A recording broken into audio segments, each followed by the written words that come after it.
किसी नगर में एक विधवा ब्राह्मणी रहती थी। उस ब्राह्मणी को एक पुत्र था।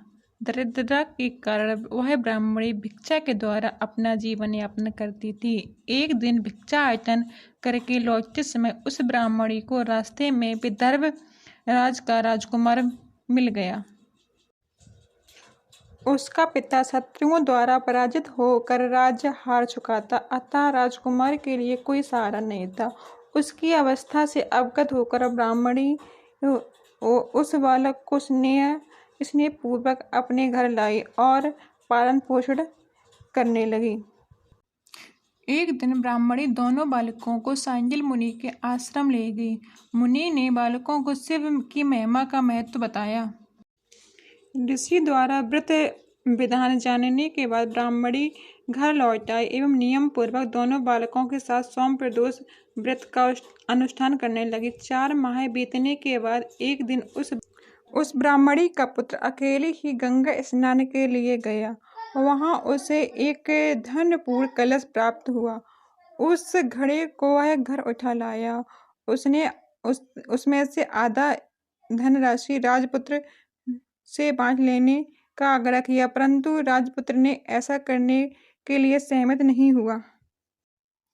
दोनों को भक्ति पूर्वक निरंतर वर्ष बीतते गए। एक बार उन दोनों बालकों ने वन में गंधर्व कन्याओं को देखा। उन सभी में से एक कन्या अत्यंत रूपशालिनी थी। कौतूहलवश राजपुत्र ने उस गंधर्व कन्या की ओर अग्रसर हुआ। गंधर्व कन्या भी राजकुमार से मिलने का सुयोग पाने के लिए अन्य सभी कन्याओं को पुष्प लाने के बहाने हटा दिए। अवसर का लाभ उठाकर उसने राजकुमार का परिचय पूछा और उसका सत्कार किया।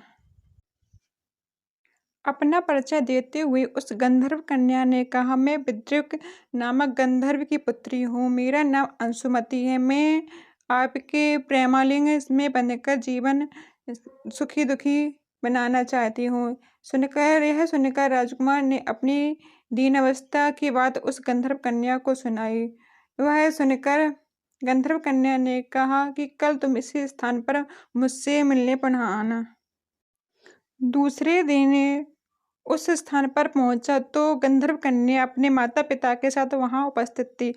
उन लोगों ने राजकुमार का स्वागत किया। उस कन्या के पिता गंधर्व राज विद्रुक ने राजकुमार से कहा, मैं अपना राज्य पुनः प्राप्त करने के लिए मुझे शिवजी से आदेश दिया है। इसके अतिरिक्त अंशुमति द्वारा भी मुझे यह समाचार मिला है।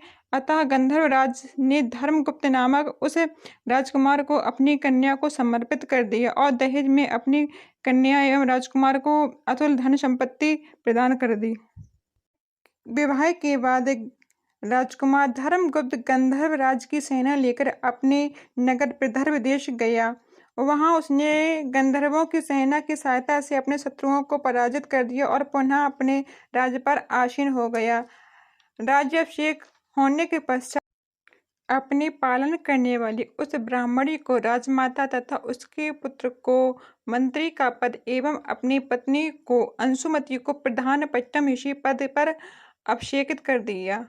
भगवान शिव की दुर्लभ कृपा प्राप्त कर वे सुखपूर्वक जीवन बिताने लगे। सोम प्रदोष व्रत करने वाले सभी प्राणियों की समस्त आकांक्षाएं शिवजी की कृपा से पूर्ण होती हैं और उनके सभी पापों का नाश होता है।